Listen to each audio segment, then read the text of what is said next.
Welcome back to Boruto Anime Review, episode 163. This is reviewing the 163rd episode of the anime, The Pursuers. Episode picks up exactly where last week's episode left off, where you have Team 7 being shocked by lightning style, and it turns out it's actually from the Hidden Clown Village. I didn't recognize who the leader was until they pointed out, oh yeah, this guy was one of the students of Killer B, the guy who's hosted the Seven-Tail octopus. Yeah, no joke. I'm like, okay, cool. Yeah, and this guy is known for extremely negative. And of course, he accuses Team 7, basically Baruto, Sada, and Mitsuke of being responsible for stealing the Hiroshima cell and killing the leader of the castle. Baruto's like, no, we didn't. It's like, oh, you're quite young. And then all of a sudden, we have Konohamaru. He's about to attack them because, well, they're falsely accusing him. And then when Ona sees Konohamaru's like, you're Konohamaru. Yep. And of course, Konohamaru explains who he is. This is Oni, a close aide of the Razakage. I'm like, okay, I'm not surprised that Konohamaru probably know who he is, but last time I checked, I don't think these two ever met before the events of the series. I'm sure that he probably, it's never shown ever in Shippuden that these two ever interact with each other. I mean, I know that Oni knows who... he's met Naruto, but they'll mention that Boruto is Naruto's son. Yeah, there's no mention that here. So, yeah, they explained there was actually three shinobi, and they showed the knife. It's like, oh, poison. It's like, okay, we kind of know who this is. It sounds very similar to what happened with a VIP from our village, who's from the assassins from the village of Hayes. Like, okay, a Hayes assassin is responsible for this. Okay, so they agree to team up and track down the assassin. Meanwhile, though, the mysterious guy who I was listening to his voice like, wait, is this guy the same guy who voices Roswell from ReZero? Could possibly. It's the same. It sounds like the same exact voice. The character's mannerisms and let's just say his, not only his voice, but his mannerisms are similar to two other characters I've seen in Twitter series. Roswell from ReZero, and believe it or not, Hisoka from Hunter x Hunter. I mean, appearance-wise, this guy is almost a cheap ripoff of Hisoka. Heck, his makeup is very similar to Hisoka's. The only difference is not colored like Hisoka is. But this guy looks exactly like Hisoka. I'm like, did the writers of the series feel as though they needed to rip off Hunter x Hunter for this series? I mean, yeah, I know that the character Sasuke, his backstory is a ripoff of one of the characters from Hunter x Hunter. I remember his name. I think it's the blonde who actually lost his whole clan. Yeah, so they ripped off something else from Hunter x Hunter, an actual freaking character. And this character, oh boy, this character reminds me so much of Hisoka from Hunter x Hunter. I don't know if it's the same sub-actor for Hisoka, but I can tell this by the style of his voice. It's the same one for Raza from ReZero. So, he goes to the former lady's castle, where apparently people are ransacking the damn thing. Because she's dead, and apparently she had no living relatives. So, people from the village hidden sound, and he proceeds to kill them and look around and figure out what happened. Like, oh, he hit a leaf. Nope, it's not really them. So, then he goes see the team of the Hidden Leaf and Cloud Shinobi.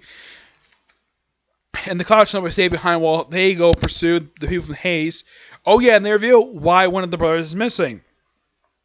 Apparently, he kind of sacrificed himself, so he gave one of his earrings. Okay. So, they were running, and they nearly tripped over, nearly destroying the Hiroshima cell. And one of them had to sacrifice themselves, so he gives up his earring to one of their brothers. Now, does it go to the one brother who's got one earring? Nope. It's later shown that this guy, his earring was the one who actually already had two earrings. Okay, what's the whole point of these earrings? And why is it whenever they sacrifice themselves, they have to give up an earring? Maybe it's a Hayes thing. I have no idea. And they go running off, and they don't do very much. The one brother Seka himself runs into Team 7 and Mizuku, and look like they're about to start to fight, and for them, that's where the episode ends. In the case of the Hitsuga ripoff, he takes out Okini's, like, let's say, his teammates really easily, just punch him in the gut really hard, and apparently it looks like he killed them, and then he takes Oni in a very well done battle. Even though he's countering pretty much everything that's thrown at him, it's possible this guy might be a robot, but it's never stated. He might be just have really hard skin. Oh, and I think one other way they also ripped besides his face is look. I think they also ripped off his nails because Hitsuga was known for having long fingernails.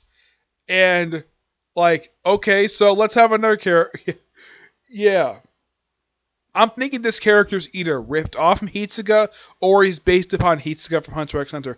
It's possible. Who knows? I mean, Kishimoto did take some stuff from Hunter x Hunter.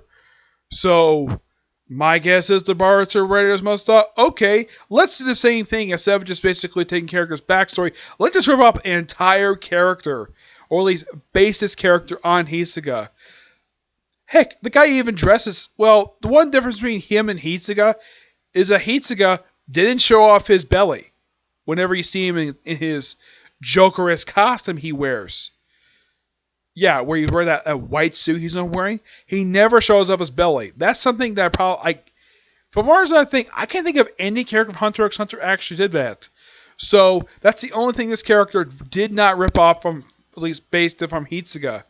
I would say just appearance and mannerisms. Heck, even the way the guy runs, it's very similar to Hitsuga's. Though, the thing is, they have not said what this guy's name is. I'm hoping his name is not Hitsuga. Because that's too on the nose. Because the thing is, we get this guy's appearance in Shadow the past couple episodes. And we finally get a chance to see who this guy is. And I saw like, hi Hitsuga. Even though it's a completely different character. They must use the same character model as Hitsuga. It's possible. But the biggest difference between this series and Hunter x Hunter is made by Madhouse. This series is made by Studio Pierrot. Hopefully they actually this assassin name soon. Hopefully it's really cool because Hitsuga's a cool character. But yeah, not much else to say this episode. It's really good. It does progress the story a little bit. I like the fact we actually have an actual character from Shippuden. Yes, a character who's not been seen since Naruto Shippuden. I never expect to see this character again because he wasn't that really big of a character in Naruto Shippuden. But great to see the guy. I kind of wish they show Killer B in the series. I mean, Warren just a one-off episode, part of the Chunin exam arc. I mean, actually have him meet Boruto. That would be cool. But yeah, not much else to say this episode. Pretty good. Can't wait for next week's episode. Okay, so that's it for Singular Review. My next few, I don't think I'll have time to do it today. I'll probably do it tomorrow. Be review for Boruto, unless of course I get Comic Corner that day. Okay, but until the next video, bye.